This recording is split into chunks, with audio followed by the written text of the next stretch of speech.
Welcome to the Influency Podcast. I'm Hadar, and this is episode number 110, and today we are going to talk about primary stress.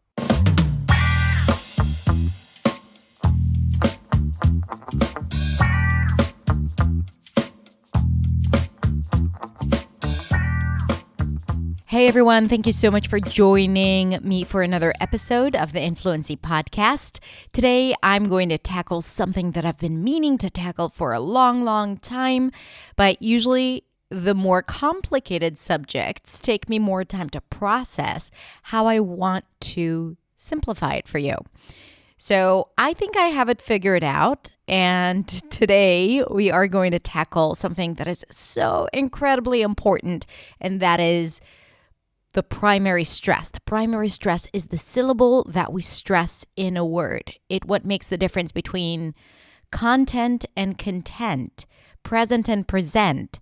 It is the difference between clarity and lack of clarity. So this is why I'm so super excited about today's episode. If you listen to this episode and you like it, I would love it if you could write a quick review on the podcast or rate the podcast. That would be great too. And tell me how this podcast has helped you. Okay, so let's listen to today's episode.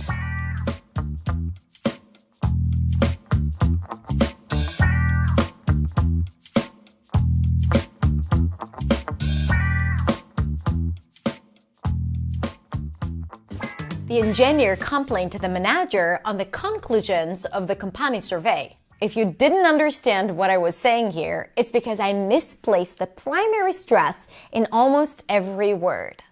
The engineer complained to the manager on the conclusions of the company survey. The primary stress is one of the most important elements when it comes to clear pronunciation, yet it is one of the things that causes the most headache for non-native speakers when communicating in English because it is inconsistent and elusive. This is why in this video, I'm going to help you understand everything related to primary stress, because first, we're going to learn what is primary stress and how to identify the primary stress in new words in English. Then I'm going to share with you some patterns to help you predict how to use the primary stress in certain words that will ground you and help you feel more confident when speaking English. Then I'm going to share with you my 3-step system to help you learn and practice the primary stress. And finally, I'm going to quiz you to see how you are doing with your primary stress. So, what is the primary stress? The primary stress is the one syllable in the word that sticks out the most. It is longer, louder, and higher in pitch. A syllable is the smallest unit of a word that usually has one vowel in it and one or more consonants. For example, if we take the word example, here, if we break it down to the smallest units, example, we hear and feel that we have 3 syllables. Example. In this example, the middle syllable, the zam, is the primary stress because it is longer, louder, and higher in pitch. Example. Every word must have a primary stress. Technically, it's every content word, but right now, let's just generalize it and talk about the fact that every word must have a primary stress. So, for example, if we take the word dog, it has one syllable, and that syllable is the primary stress. But if we take the word apple, we here have 2 syllables. The first one, a, is the primary stress, longer, louder, higher in pitch, apple. And the second syllable is a weak stress. So when we talk about the stress system of English, we have the primary stress, we have one and only one. Then the rest of the syllables are either getting the secondary stress, which is a pure vowel. We'll just treat it as the default pronunciation. It's not too stressed, not too reduced. And then it could also be reduced to a schwa, and that is the weak stress. Now, if you know me for a little bit, you know that I'm obsessed with the schwa and I have a lot to say about it. But right now, we're not talking about the schwa and we don't have all day. So I'm going to link to all the necessary content for you to understand the schwa in the description below. Check it out because it's really interesting. Now, as we said, you have the primary stress, which is the one syllable that sticks out the most, and then you either have a secondary stress or a weak stress. Like in the example, apple, primary, weak. In the word unite, the night is the primary stress. Notice what I'm doing with my voice. Unite, right?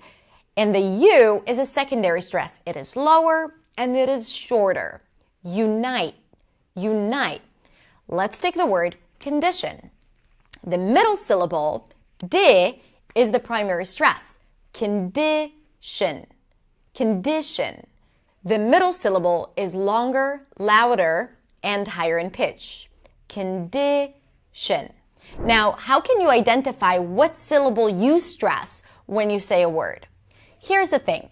When you break down a word into smaller units, when you reach the primary stress, and primary stress is something that we all use and we all have. You're doing it in your native language as well, and you're doing it in English. You might be doing it slightly differently than how I explained. Maybe you're just saying it a little louder.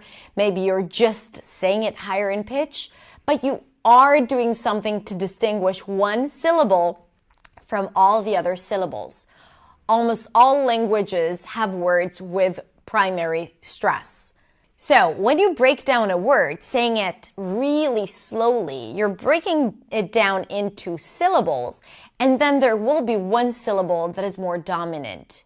So, for example, if you're saying the word condition and you want to identify what part you're stressing, you want to say it slowly, and then there is like this one part that is a little bit more dominant. Let's say if I ask you to punch your palm when you say the word, when you say it slowly, you're gonna do it on a certain syllable, right? And if we use the word condition, where would you do it? So first of all, let's say it slowly. Condition, condition, right? And if you had to punch once when you say the word, would it be on the first syllable, condition? Would it be on the second syllable, condition? Would it be on the last syllable, condition, right? What would feel more intuitive and natural and not out of place? I'm assuming that most of you said condition because that is the primary stress. That is where the power of the word is. And this is how you should think about it. So if you want to practice understanding where the primary stress is, you can use the punching method. Condition, condition, condition. Son, what are you doing over there? I'm a little concerned about you. Oh, don't worry, Mom. I'm just practicing my primary stress. So make sure you're home alone when practicing the primary stress. Another way to understand where the primary stress is to call the word out the window. Condition, come home. Casual, come home. That part where you go higher in pitch is the primary stress. You might want to be home alone when practicing this too. Okay, so now you know how to identify the primary stress when you are saying the word, because it's a huge part of the work that we're doing. But what happens if you are misplacing the primary stress, like I did at the beginning of this video? Here's the thing. When we speak a second language, oftentimes we apply things from our first language onto the second language. We do that with sounds. So let's say I can use r instead of and say run instead of run. I can use intonational patterns, different intonational patterns from my native language. It happens intuitively. And I can use different stress patterns. In many languages, the stress is easily predicted, meaning when you have a word, it's either always going to be at the end or always going to be on the one syllable before the end, or it might change according to the word in the sentence, but it's very, very consistent. So you might be applying that onto English, and in English, the stress is really inconsistent. Sometimes it's at the beginning, sometimes it's in the middle, sometimes it's at the end, sometimes it can be both in the beginning or the end, depending on the word, and sometimes the stress is just, going crazy and it's inconsistent altogether.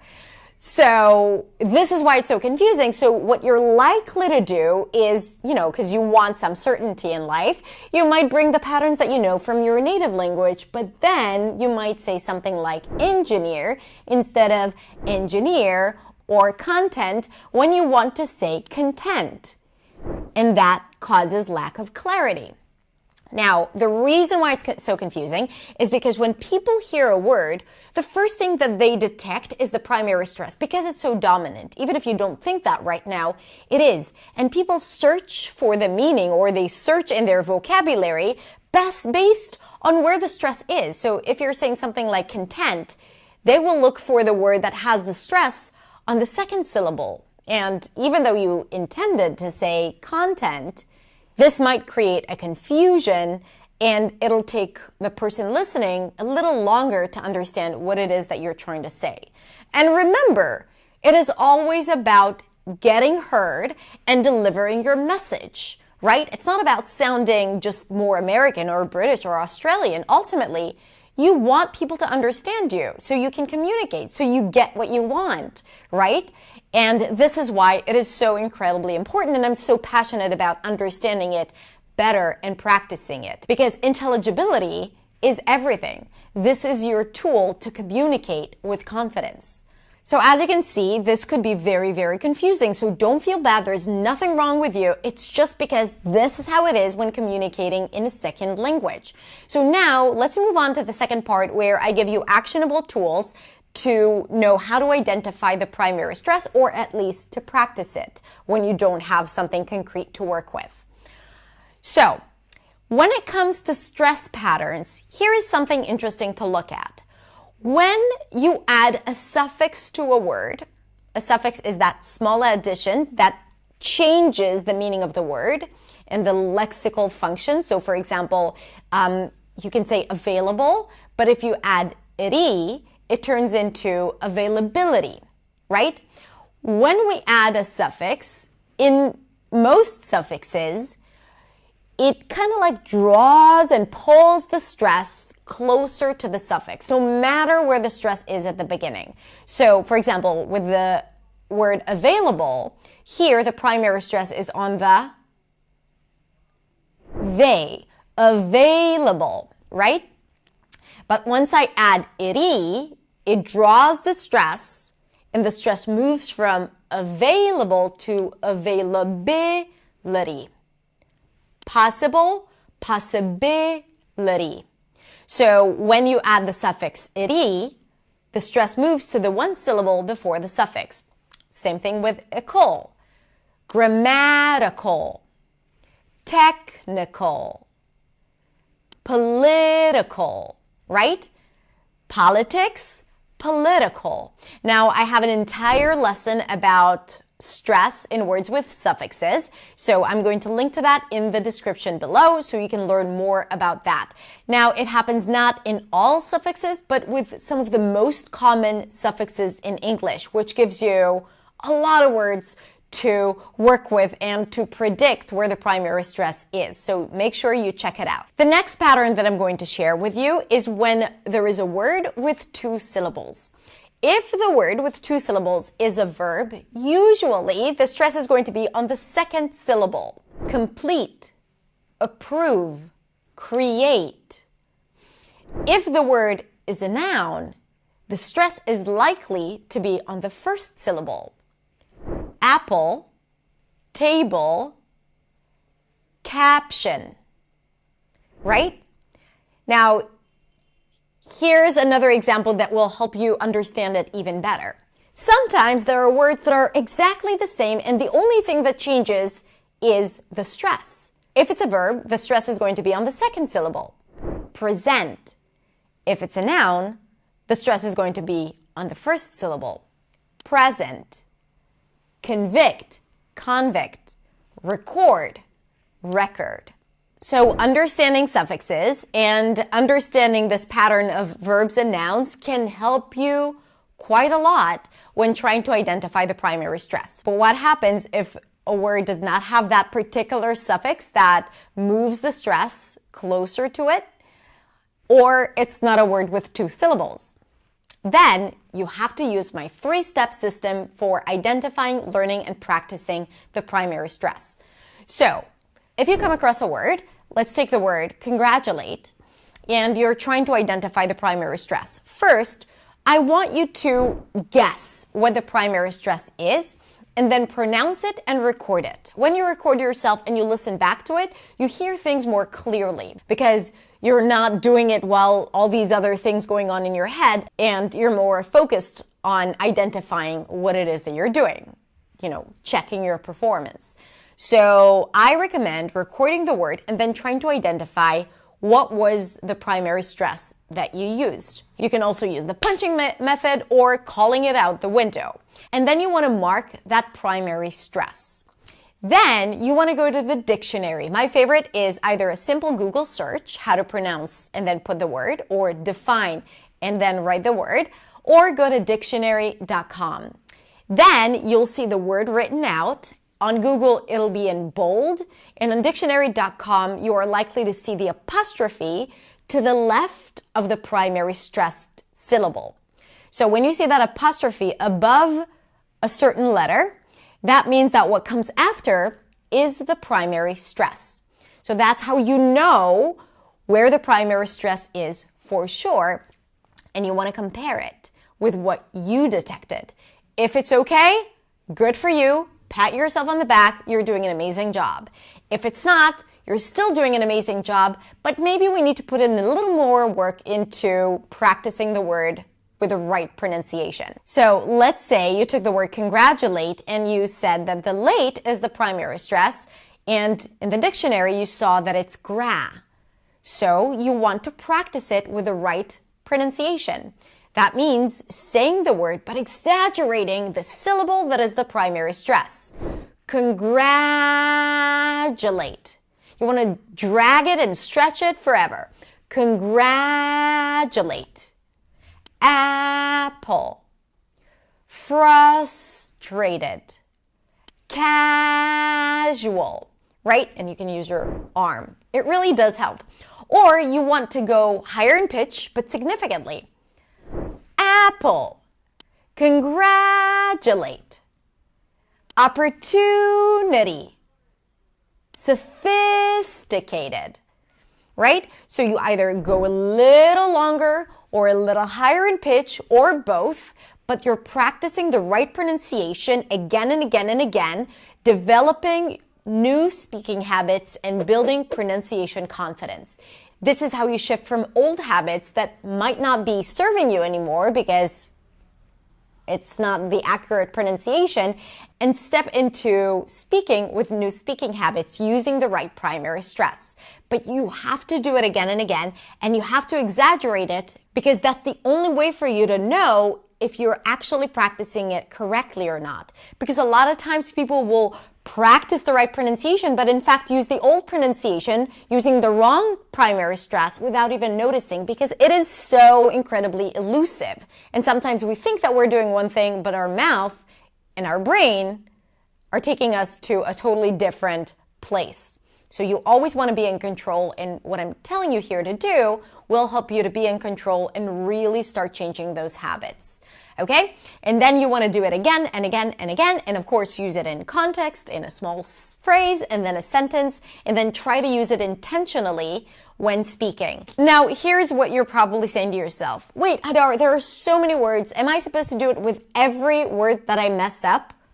No. Because the actual practice, the act of identifying and practicing, is what creates awareness. And awareness works in a miraculous way. It doesn't only help you identify what it is that you're working on right now, it gives you a broader sense of how the language works, because your brain starts becoming more attentive and starts paying more attention to that thing called primary stress, because up until now, your brain was like, I don't need this information. I know what to do here, when in fact what you did was applying patterns from your first language. So now you become more aware. Practicing it makes you be more in control of how you use your sounds and speech and voice. And that alone will help you use the right stress even in words that you haven't practiced before. So don't be discouraged if you feel that this is just such a small part of the entire language, because that is the work that will help you improve and understand and become more aware of the primary stress in English. Okay, so now that you know what is the primary stress and how to identify it, and you know a little bit more about how to predict the stress in certain situations, and you also know my 3-step system to help you learn and practice by identifying, searching for the right stress, and practicing it in a certain way. Now, let's put it into practice. I'm going to say the words. You need to identify the primary stress. I also have them written down in the description. And then go to my website and check if you got it right. Let's begin.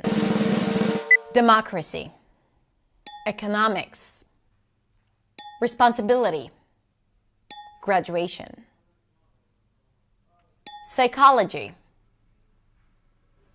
vegetables, employee, sitcom, abundance, profitable,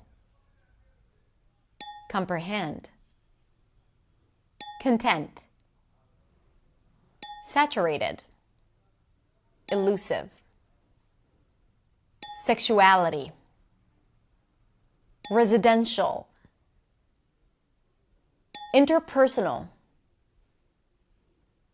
hidden, recreate, natural. Let me know in the comments how many words you got right in the quiz. So share your wins or struggles with us. And if you have any other tips to share with the community on how to practice the primary stress, don't be shy, share them in the comments below.